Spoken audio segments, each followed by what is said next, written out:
The Bible is not only an important religious text, but a valuable historical document. Within its pages lie a multitude of ancient facts and scholarly details. It also contains intriguing references to obsolete technology and strange phenomena. Many dismiss these stories as exaggeration or think them impossible, but scientific examination of the Bible may unlock the secrets to some of these mysteries. Did the famed Tower of Babel exist, and might the Israelites have built it higher than anything on earth today? Could David have killed Goliath exactly as the Bible describes? Did the ancients discover a miraculous technique that created fire from water?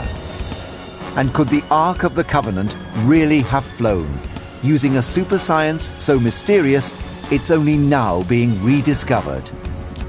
We use the latest technology to recreate these phenomena and decode the words of the Bible to explore the forgotten knowledge of the Holy Land. The lost science of the Bible is our ancient discovery.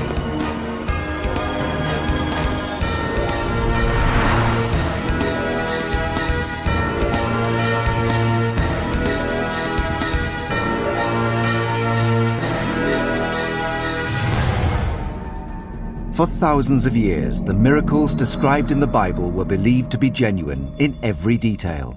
But in modern times, the literal accuracy of the text has been questioned. Many believe the stories are symbolic. The meanings are enshrined in truth, but the details are sometimes exaggerated or embellished. But perhaps the words of the scriptures are more accurate than many now believe. Our ancestors had a surprisingly advanced understanding of science and the world around them. Ancient discoveries will use this knowledge not to prove or disprove the text, but to discover whether some of the more fantastic details of the Bible are scientifically possible. It's a journey that begins at the height of ancient architecture. It was believed to be the largest structure ever built, a tower so high it would reach heaven itself, but the people who made it defied God. God saw what was happening. This was an evil plan. It was not going to benefit society in the long run. So according to the scripture, God intervened. People started to speak different languages. They started to argue with each other. And the disunity caused them eventually to disperse, and the tower came crumbling down. It was called the Tower of Babel, and some believe it really existed. The world's tallest building today, the Burj Dubai, is over 2,600 feet high. But what if modern science could show that the Tower of Babel may have been even higher? The Tower of Babel was just like one of the skyscrapers that we have today in our cities. You know, often the top of it is covered by cloud. They said it's so large it reaches heaven. Come, let us build ourselves a city with a tower that reaches to the heavens. Most modern historians and archaeologists consider this story to be exaggerated. But what if science could prove that the ancients had the technology to build such an immense structure? One approach is to test ancient materials and architectural techniques to find their limits. Using information gleaned from the pages of the Bible, modern science can begin to calculate how high these early engineers could have built. The story says that when they came to build the tower, they used brick. How high could an ancient brick structure have been? If one wanted to figure out how tall a building you could build with a brittle material like bricks, you can get a rough idea of this by calculating the weight of one brick and then figuring out how many bricks you could pile on before it starts cracking unacceptably and falls apart, so your foundation starts crumbling. The first step in this investigation is to reproduce an ancient brick. Lynn Hobbs is Professor of Materials Science at the Massachusetts Institute of Technology. He's making a sun-baked brick out of clay, employing the same technique used 3,000 years ago. Straw and sand are added to bind the clay together, strengthening the resulting brick. The next stage is to dry it out. And the easiest way to dry it out is just leave it in the sun. And then the brick gets hard. To calculate the maximum height of a building made up entirely of these sun-baked bricks, one needs to determine the strength of a single brick. To do this, Professor Hobbs uses an Instron machine, which crushes the brick in a steel press until it breaks. The maximum load that this brick sustained was 800 pounds, and that's over 2 square inches. This is the crushing weight that a single brick can withstand vertically. So that means that a brick laid down could take 800 times 5, or 4,000 pounds. Each brick weighs 1 pound, so they could be piled 4,000 bricks high. So if we have 4,000 bricks, each 1.25 inches high, that equals 500 feet. A 500-foot structure would be as tall as America's Washington Monument. But archaeological evidence suggests the Tower of Babel could have been even higher. The story is set in ancient Mesopotamia, modern-day Iraq and Syria. This land still contains the ruins of massive ancient structures called ziggurats.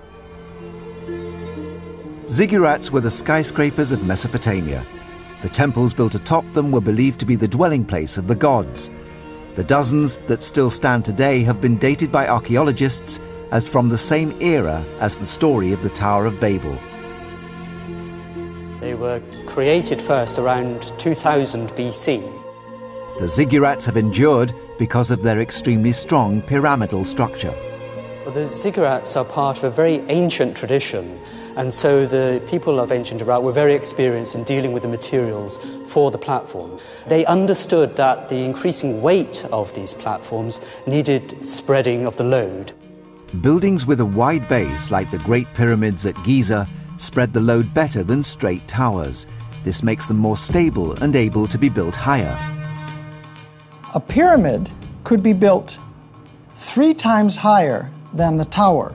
And if we take 500 feet and we multiply that by 3, we could actually have a 1,500-foot pyramid built out of sun-baked brick.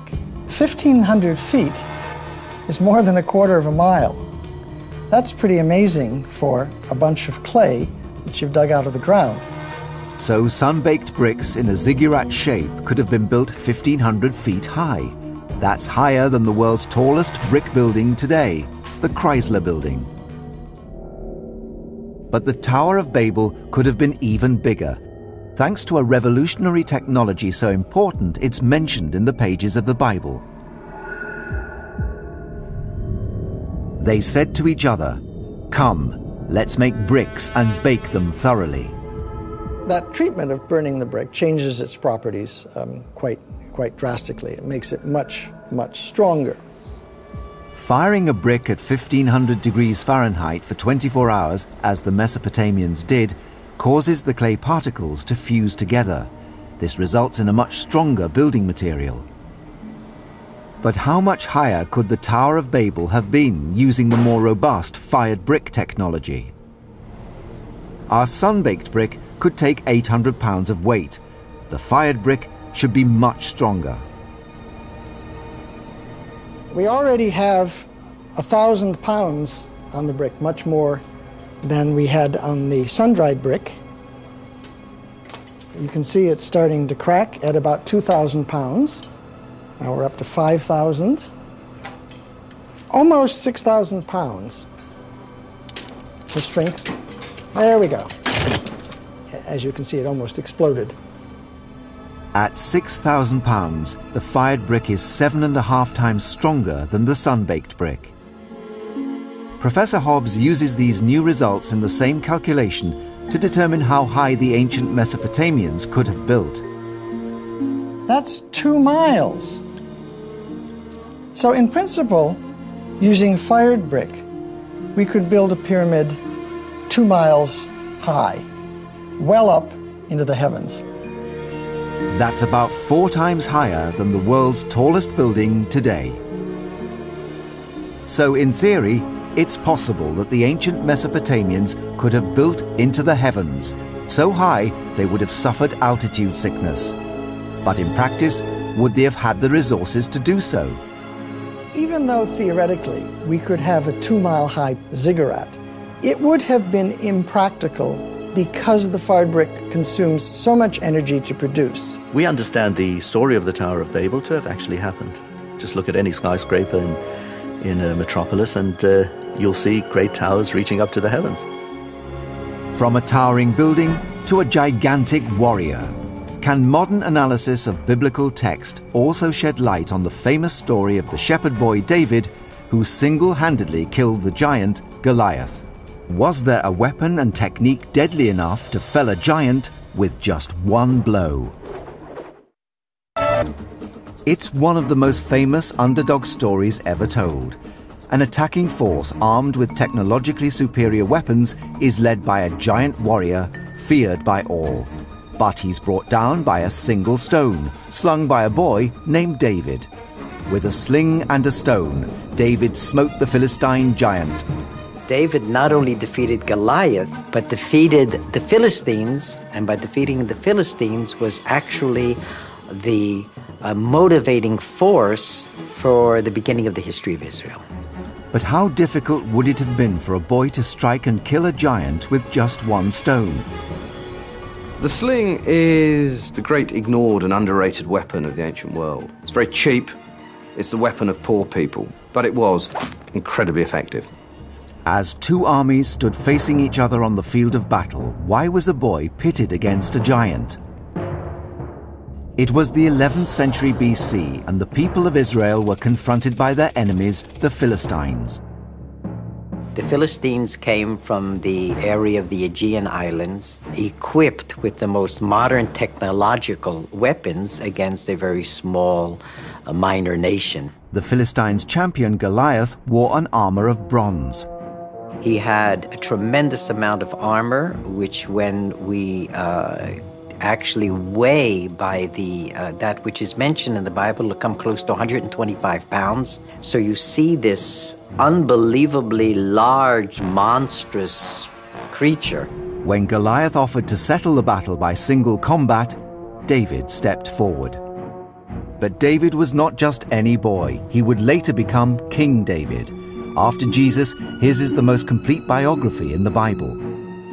I think that David had a plan because, as he mentions to Saul, I can handle Goliath just as I've handled the bears and the wolves that have attacked my flock. My flock now is the Israelite army. My weapon is the slingshot. There is the wolf and the bear. Ancient discoveries will use modern technology and clues from the Bible itself to determine David's technique. First, we must find the perfect sling for one-to-one combat. The most advanced sling of ancient times had been adapted to give extra power. This device I'm holding is called a staff sling, which is basically a sling which is attached to a long pole. The pole gives the slinger a greater reach and therefore more power in every throw. This made it a favorite for heavier projectiles like the primitive bombs used as mortars on ancient battlefields. But would this have been the best sling for David to use against Goliath? I think the idea that David could have used a staff sling is fairly unlikely. This isn't a particularly accurate weapon. The way I like to think of this is that the highly trained hand sling throwers were more like a modern-day sniper in that they were highly skilled, highly trained, and they could send a very small projectile with amazing accuracy. David needed a hand sling. The kind of slings that are used in the Near East throughout the late Bronze Age are made pretty much like this. It's braided out of hemp. This is the sort of projectile that was used in Judea, in Israel. You're looking for a very specific size and shape, a nice smooth oval shape. The aerodynamic shape improves the accuracy of the throw. You need a certain amount of weight to get the projectile to stay in the pouch of the sling happily. If it's too light, it will just fall out as you swing the sling back. If it's too heavy, it won't go as fast when you shoot it. So between those parameters is the ideal sling stone. He chose 5 smooth stones from the stream and with his sling in his hand approached the Philistine. With a sling and stones like the ones David himself might have held, we can test this weapon's capabilities. Luis Pons Livermore is the slinging champion of the Balearic Islands, home for millennia to the world's greatest slingers. The Balearic Islands get this reputation of being the best slingers in the ancient world. They get an inherited expertise in using the sling. Luis has travelled to the Holy Land to test the destructive power of a replica Iron Age woolen sling and stone. He's investigating the technique David would have used to bring down Goliath. The sling is like an extension of the arm. It has 3 sections. One ring is here, then there is the middle part where the stone goes. It ends in a knot here. You put your middle finger in here and you hold it in a pinch, not a grip. The stone is put in the top part of it. You simply spin it 3 times, stretch your arm, and open your hand. The snap heard from a slingshot is a sonic boom. So much power is released that the end of the sling actually breaks the sound barrier. Luis has erected a 9-foot Goliath target whose forehead is represented by a load cell, a device that measures impact. It's only 4.6 square inches in area, equivalent to the region of Goliath's forehead that was not protected by armor. The device will tell Luis just how much force would have hit Goliath's skull. But for a missile the size and shape of a sling stone, how much force would be required in order to kill? If we're talking about how much force that is necessary to kill somebody by an impact to the brain, anything over 3,000 newtons spread over an area of 30 millimeters squared is enough to kill a human being. A shockwave goes through the brain and causes the brain to strike the inside of the brain case, irreversibly damaging the brain tissue to such an extent that it couldn't work again. 3,000 newtons or 3 kilonewtons is equivalent to the force necessary to smash a concrete block in half. Luis prepares his sling for the test. The target is tiny, equivalent to the only area of Goliath's forehead that was not protected by armor.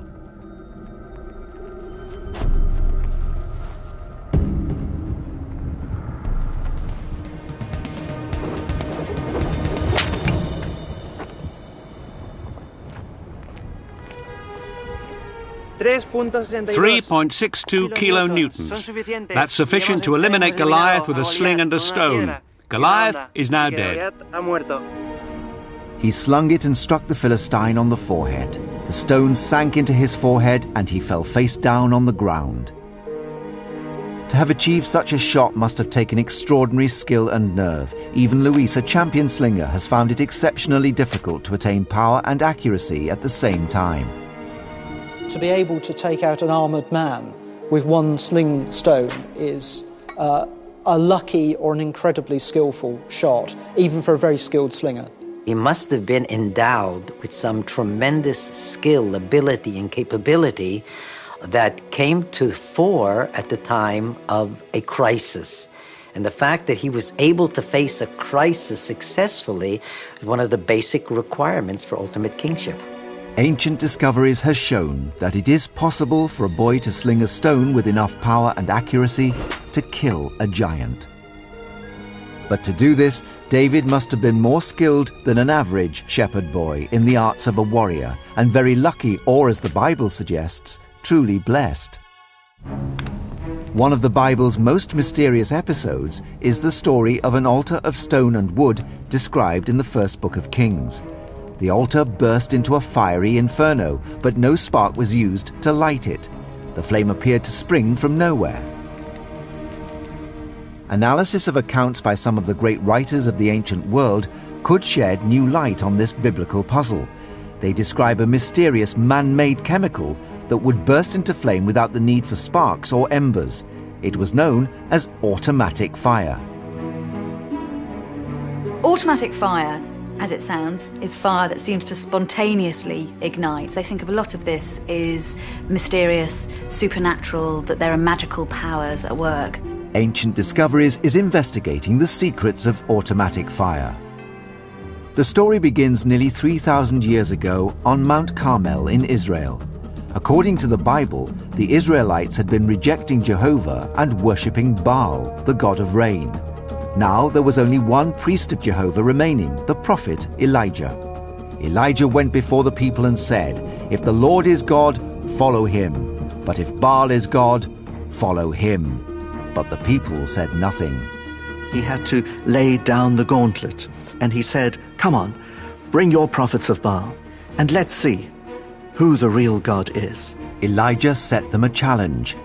He and the prophets of Baal would each build altars and call upon their gods to ignite them. He told the prophets of Baal, "You build your altar, offer whatever prayers you want," and that's exactly what they did, without any response. The prophets of Baal failed, and no fire appeared. Then it was Elijah's turn. He built an altar out of wood. He got the people to dig a furrow going around, to fill it with water. "Fill 4 large jars with water and pour it on the offering and on the wood. Do it again," he said. "Do it a 3rd time." And then he prayed to God, "Save us, answer us our prayers."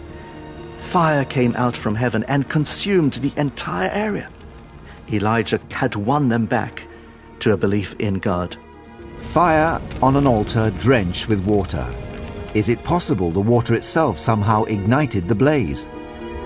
We're used to water putting out fires, but sometimes water can create a fire. But what substance in the ancient world could have displayed such flammable qualities? Documents written in 232 BC contain clues about the mystical substance automatic fire. There's this man called Julius Africanus who lives in Jerusalem. He talks about this automatic fire. What it probably is a mixture of naphtha and sulfur and quicklime. Because this was such a potent thing, the recipes for automatic fire were always very, very closely guarded. The secret remained hidden for several hundred years. Then, in the 1st century AD, the great Roman historians Pliny and Livy both wrote accounts of this magical mixture igniting with water. Using these accounts and the components they describe, ancient discoveries will attempt to relearn the secrets of automatic fire. Tim Gallagher is the head of chemistry at Bristol University. He's conducting our experiments only using substances available in Elijah's time. We have 3 components: calcium oxide, quicklime, sulfur and naphtha. These are the 3 components that are mentioned in the ancient texts. Sulfur and naphtha both occur naturally, while quicklime comes from burning limestone. We're going to try and create a fire by combining these components and adding water. The easiest way to start a fire with water is to have a reaction that generates a lot of heat. And in principle, that heat could then ignite something close by that's also flammable. Fires start when a flammable fuel is subjected to heat. When you mix water with quicklime, you generate a lot of heat. The reaction of water with quicklime is highly exothermic. An exothermic reaction is one that releases heat into the atmosphere. This happens because chemical bonds are being formed between the water and the calcium in the quicklime. And what I'm going to do now is cook an egg with the heat that's generated by the quicklime. Over 500 degrees Fahrenheit now. I didn't think we would generate such a large amount of heat so quickly. If you can harness that heat in the presence of something that will ignite, then you have a way of generating fire with water. But what we don't have in here is anything that will catch fire. Tim is going to repeat this experiment in the presence of 2 fuels, naphtha and sulfur, to see whether these will ignite from the heat generated. But this test will be on a much larger scale. Tim has built a replica of Elijah's altar. So the altar is comprised of 12 large stones, which represented the 12 tribes of Israel. We've added all the quicklime into our little trench. Here we have pieces of rock sulfur. And then the last thing that we'll do, which is the last thing that Elijah did, Elijah poured 12 barrels of water onto his altar. We think that some of that water was naphtha. Naphtha looks just like water, pours just like water, and then we're going to try and ignite that with the heat we generate by adding water to quicklime. The quicklime and water will need to raise the ambient temperature above 449 degrees Fahrenheit in order to ignite the sulfur. Once the sulfur is alight, the naphtha and altar should burst into flame. In Tim's earlier lab test, the quicklime reaction reached 527 degrees Fahrenheit. So in theory, this experiment should succeed. But in practice, it hasn't been tried for thousands of years.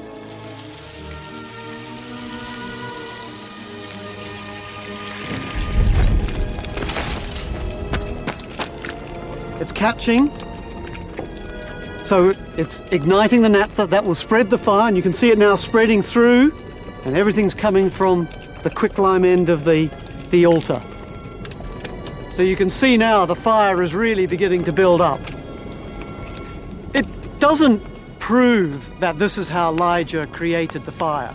What it says is this is a possible way that you could have created the fire. The ancients knew about quicklime, they knew about the reaction between quicklime and water, they had naphtha available to them. So certainly this remains a possibility as a way that one could utilize that chemistry knowledge to create a fire using water. Thousands of years ago, the ancients had an advanced understanding of substances and their reactions. But how they used this knowledge and how much secret wisdom remains lost to science may never be known. Another closely guarded secret of ancient times was an early biological weapon, a toxic honey used by a desperate army to poison its enemies.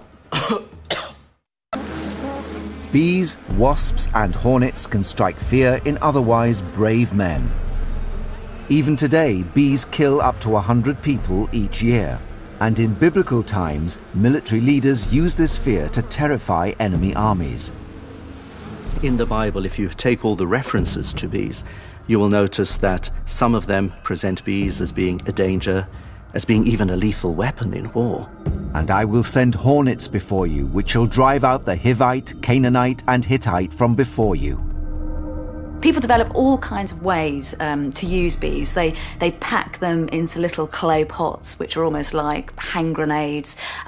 They attach whole hives to catapults and shoot them into cities. An ancient account by the Greek historian Strabo contains evidence that this weapon was taken one step further. In 67 BC, something happened in the north of Turkey that's still not fully understood by today's historians. This strange example of biological warfare against the Roman army involved a honey trap of a deadly nature. There's hugely varied different forms of power struggles going on throughout Roman history. Lots of kings who are very unhappy with their lot and try to rebel. One of these rebellions was led by King Mithridates. He became one of Rome's most successful enemies. He really gives the Romans quite some trouble. The Roman general Pompey the Great was charged with leading a large army against King Mithridates. After a year of battle, the two forces reached the shores of the Black Sea in northern Turkey. The Romans have the upper hand and Mithridates is retreating. What he does very cleverly, though, is he leaves in his path these pots of honey. The Romans advance, they come across what they think of as delightful little tributes from a fading enemy, eat the honey, but it turns out to be viciously toxic. Was this honey a ready-made biological weapon? The soldiers go slightly crazy. It's as if they're high, drunk, then very agitated, and then a lot of them throw up and have diarrhea, and then they get very, very high again and kind of rush around, and this lasts for about 3 days. Remarkably, the Bible seems to warn of this insidious weapon. Have you found honey? Eat only as much as you need, lest you be filled with it and vomit. But how can honey be toxic? The answer lies in the rhododendron bushes that cover the hillsides of northern Turkey. There are many examples in nature of toxins, and the rhododendron plant itself is capable of producing natural toxins. These toxins are called terpenoids. They're found in the nectar collected by bees. These terpenoids can become incorporated into the honey from the nectar that the bees are gathering from the rhododendron plant. For a window into how honey intoxication by terpenoids affects the body, Ancient Discoveries has brought in a human guinea pig, former military officer David Shaw. He'll be administered 15 fluid ounces of the terpenoid solution under medical supervision. I'm pretty anxious, really. It's kind of a step into the unknown with this test. The side effects listed range from just mild dizziness and perspiration to vomiting and coma. Dave will be overseen by Dr. Adam Cunliffe at the Human Performance Laboratory at the University of Westminster.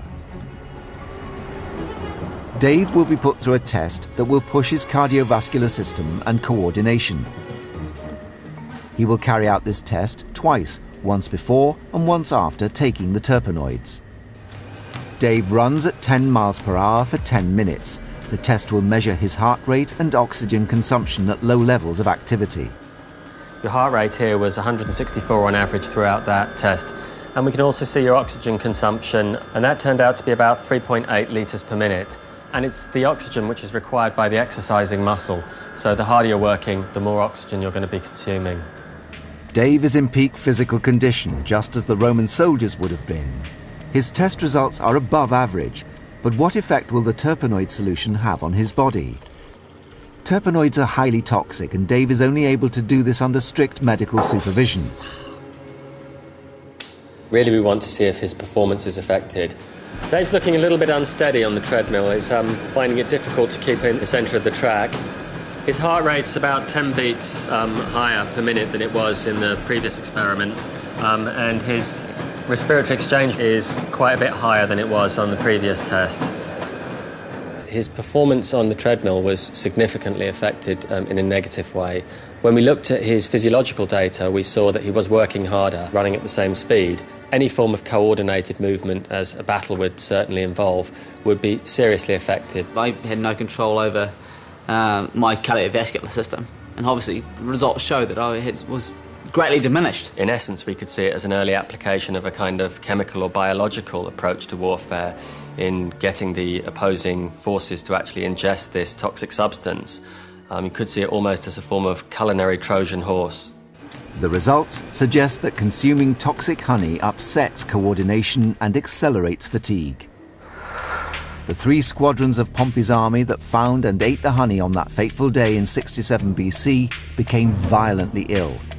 That night, the Romans, still suffering from the effects of the toxin, were annihilated by King Mithridates' army.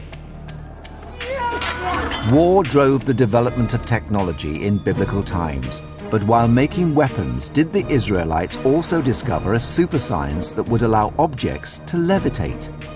The Ark of the Covenant, containing the 10 Commandments of God, was said to have been able to fly. Can modern research show that this was scientifically possible? Well, now the Ark is really levitating, hovering freely in the air.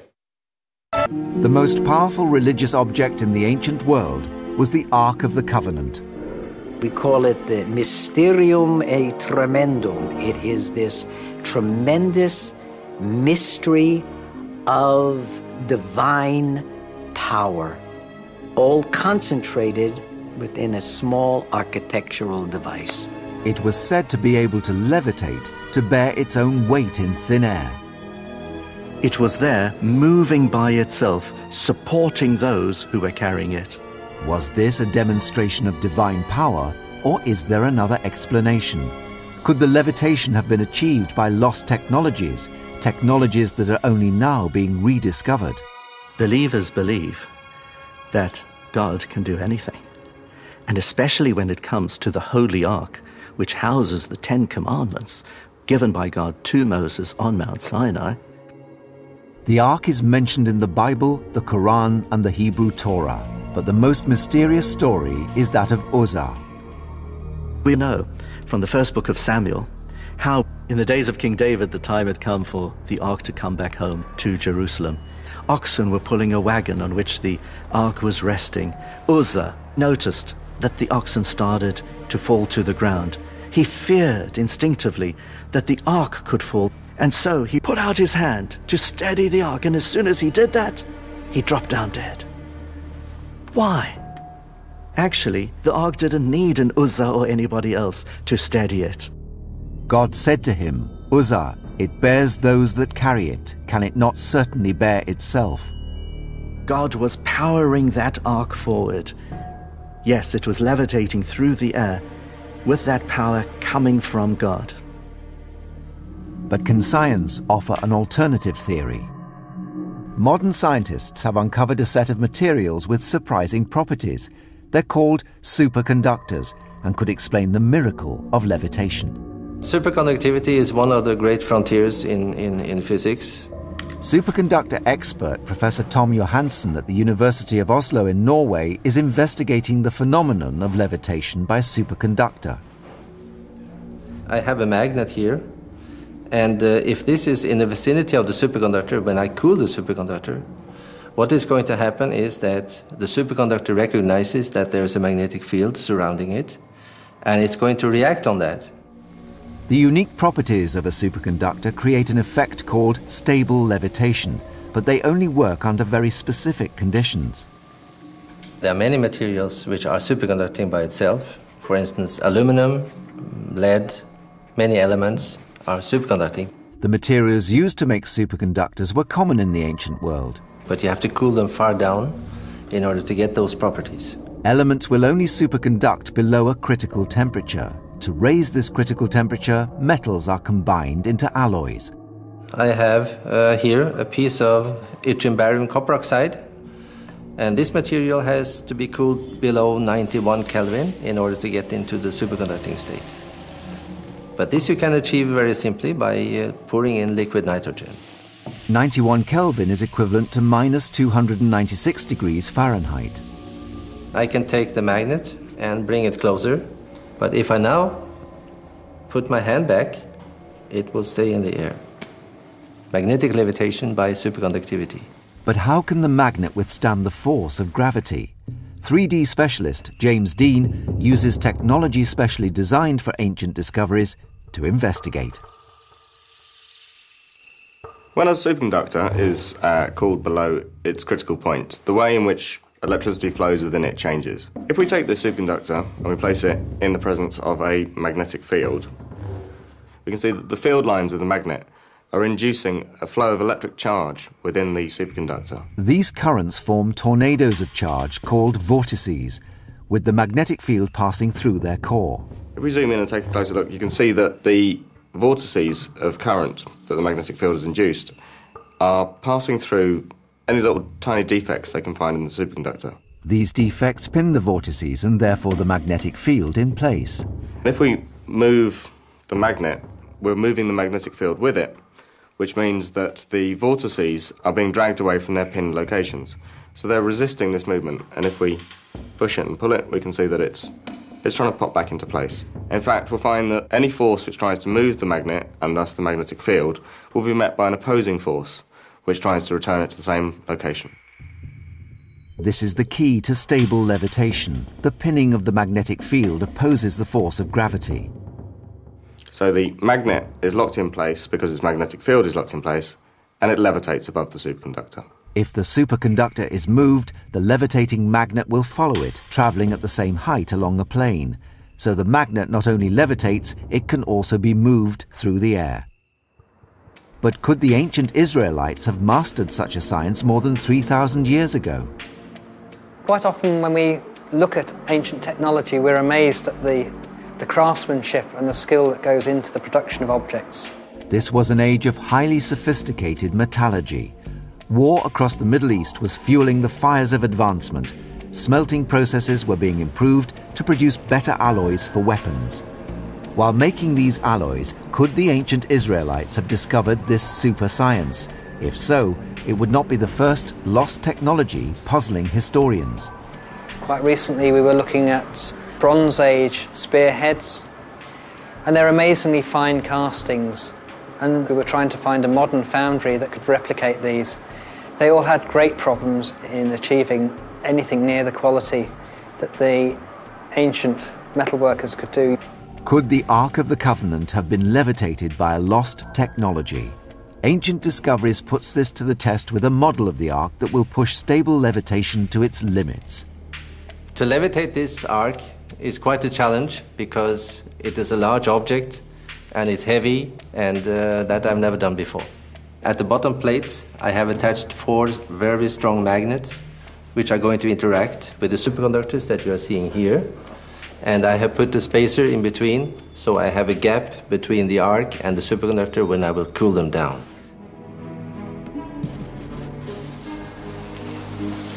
Tom pours in liquid nitrogen to cool the superconductor to minus 320 degrees Fahrenheit.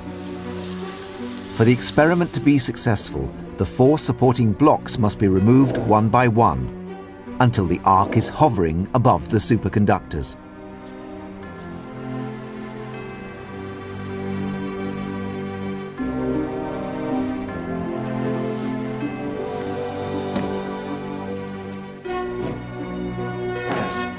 Well, now the Ark is really levitating about 50 millimeters above the superconductor, hovering freely in the air. If I touch it and try to push it to the side, it will oscillate by 2 or 3 millimeters. If I really press my hand, I'm now pushing with a big force, and it's almost not moving down there. It could take much more weight. We've shown superconductors can cause our Ark to levitate.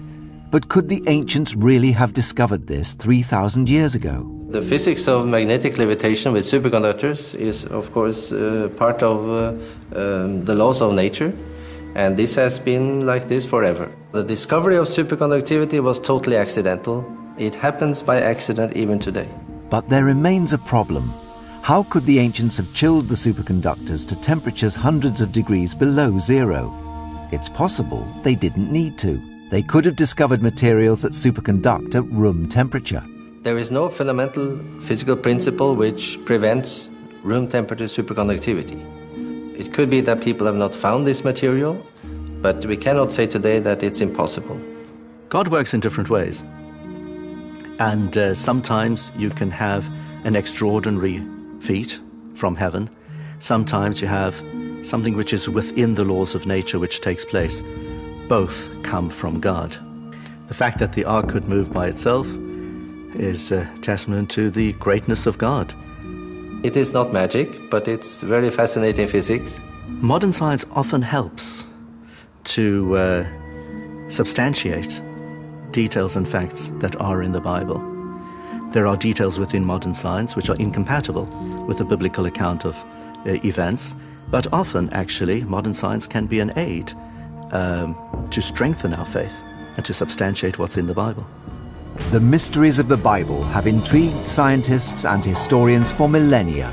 Its pages contain many clues to the ancient civilizations, cultures, and technologies of biblical times. Modern scholars have used this evidence to advance our knowledge of history, to show that ancient man had mastered chemistry, metallurgy, and even biological weaponry, and was able to build high into the heavens. Our modern technology brings the ancient world to life and reveals the lost science of the Bible.